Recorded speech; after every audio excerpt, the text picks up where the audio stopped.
Les hémorragies sont toujours impressionnantes. Pour nous aider à avoir les bons réflexes, nous recevons Tatiana, formatrice à la protection civile de Saône-et-Loire. Bonjour Tatiana. Bonjour Sandra. Alors Tatiana, les hémorragies peuvent avoir des causes diverses évidemment. Comment reconnaître celles qui sont potentiellement des urgences vitales? Alors il faut savoir qu'il y a deux types, c'est-à-dire un petit saignement avec un petit bobo, une égratignure, et l'hémorragie qui est considérée comme un saignement abondant et qui ne s'arrête pas tout seul. À partir de ce moment-là, ce sera forcément une urgence vitale.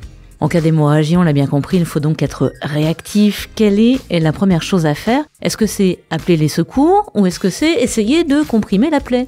Ce qu'il faut retenir, c'est que si j'agis pas tout de suite, la victime va perdre beaucoup de sang et du coup finir peut-être inconsciente, voire en arrêt cardio-respiratoire. Donc la première chose à faire, c'est de comprimer la plaie. Alors s'il y a rien à l'intérieur, évidemment, s'il n'y a pas de corps étranger. La victime, si elle est consciente, elle peut le faire elle-même dans un premier temps.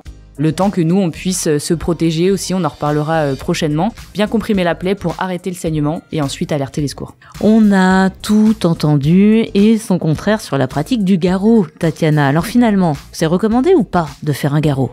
Tout à fait, le garrot, il est réapparu dans nos recommandations ministérielles il y a quelques années déjà, et d'autant plus avec ce qui s'est passé à Paris avec les attentats. Donc oui, le garrot, il est bien préconisé, mais dans le cas où il y a un corps étranger à l'intérieur de la plaie et du coup on ne peut pas comprimer. Donc si on ne peut pas comprimer, on va du coup mettre un garrot pour arrêter le saignement. Ou alors, si on a plein d'hémorragies à différents endroits du corps, là effectivement on va privilégier le garrot, ou s'il y a plusieurs victimes également, puisque l'objectif c'est de sauver un maximum de monde, donc on posera un garrot. Qui dit plaie dit possibilité d'infection. Que doit-on penser à faire, Tatiana, pour assurer la sécurité sanitaire du blessé?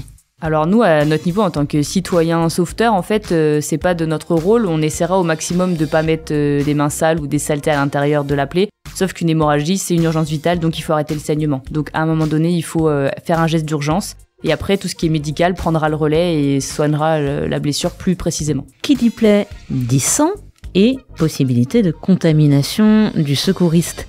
Les gants sont-ils conseillés pour pratiquer les gestes de secours en cas d'hémorragie? Effectivement, un des risques, c'est plutôt que le secouriste ou le sauveteur soit contaminé, donc on va essayer de se protéger au maximum.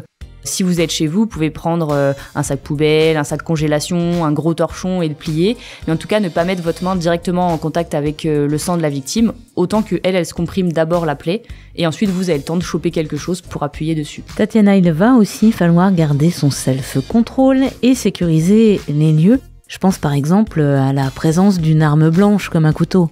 Effectivement, alors même tout à l'heure on parlait de la première chose à faire, c'est de comprimer la plaie, mais en fait la toute première chose à faire sur l'intervention, c'est de vérifier qu'on est en sécurité et que la victime l'est aussi. Donc s'il y a un couteau, une arme, un objet tranchant, etc., il va falloir l'écarter le plus possible ou demander à la victime de le faire pour qu'on puisse intervenir en sécurité. Pour finir, pouvez-vous nous rappeler les gestes de base à accomplir en cas d'hémorragie? Supprimer ou éloigner le danger, comprimer la plaie s'il n'y a rien à l'intérieur, alerter les secours et mettre la victime au repos en position plutôt allongée pour que le sang puisse bien circuler sur la totalité du corps. Couvrir la victime, parce que justement, si on perd du sang, on va vite avoir froid et elle peut être en hypothermie.